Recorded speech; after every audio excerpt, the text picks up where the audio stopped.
అండి, నేనైతే ఇక్కడ చికెన్ షేర్వా అయితే చేస్తా ఉన్నాను. ఎప్పుడు ఒకేలా కాకుండా ఇలా ఒకసారి చేసి చూడండి. దోశలోకైనా ఇడ్లీకైనా షేర్వా అనేది చాలా అంటే చాలా బాగుంటుంది.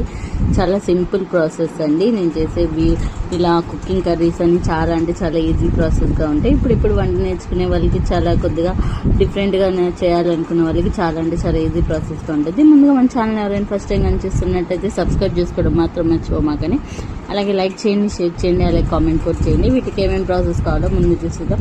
ముందుగా చికెన్ ఉప్పు కారము పసుపు వేసి ఒక 15 to 20 minutes పాటు అలా బాయిల్ చేసి పెట్టుకోవాలి. బాయిల్ చేసి పక్కన పెట్టుకున్న తర్వాత ముక్క అనేది మెత్తగా బాగా ఉడికిపోవాలి. దీనికోసం మసాలా అనేది ప్రిపేర్ చేసుకుందాం.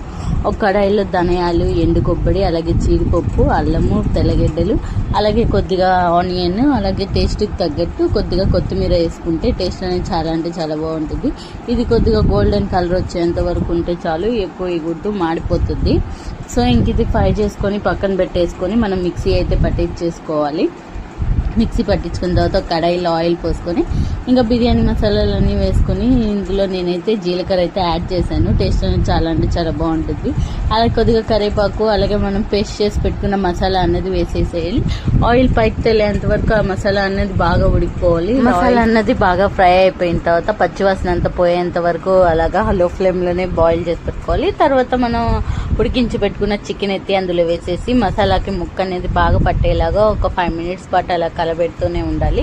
ఇంకా బాగా మిక్స్ చేసేసిన తర్వాత టేస్ట్కి తగ్గట్టు మేము స్పైసీ ఎక్కువ తింటాం కాబట్టి 2 spoons కారం, అలాగే ధనియాల పౌడర్, ఆల్రెడీ సాల్ట్ మనం చికెన్లో వేసుంటాం కాబట్టి లాస్ట్లో చూసేసుకోవచ్చు. ఇంకా బాగా మిక్స్ చేసుకొని మన కన్సిస్టెన్సీకి తగ్గట్టు కొద్దిగా వాటర్ అనేది మనం యాడ్ చేసుకుంటా ఒక 10 to లో ఫ్లేమ్లోనే ఒక 10 to 15 minutes పాటు అలా బాయిల్ అవ్వనివ్వాలి. చూసారా ఎలా బాయిల్ అవుతుందో? నాకైతే నోరు ఊడిపోతా ఉన్నది అసలు చూస్తూ ఉంటే. ఎమ్మి చికెన్ షేర్వా అనేది రెడీ అయిపోవచ్చిందండి. ఇంకా లాస్ట్లో టేస్ట్కి తగ్గట్టు గరం మసాలా, అలాగే కొద్దిగా ధనియాల పౌడర్, అలాగే కొద్దిగా సాల్ట్ అనేది టేస్ట్ చూసేసుకొని ఇంకా లాస్ట్లో కొత్తిమీర వేసేసి ఇంకా దించేసుకోవడమే అండి. చాలా అంటే చాలా ఈజీ ప్రాసెస్ కదా. ఈ చికెన్ షేర్వా అనేది నేను మా మమ్మీ దగ్గర నేర్చుకున్నాను. అది నేను అయితే మీకు ఇప్పుడు షేర్ చేస్తూ ఉన్నాను. మీకు కానీ వీడియో కానీ నచ్చితే సబ్స్క్రైబ్ చేసుకోండి మాత్రం.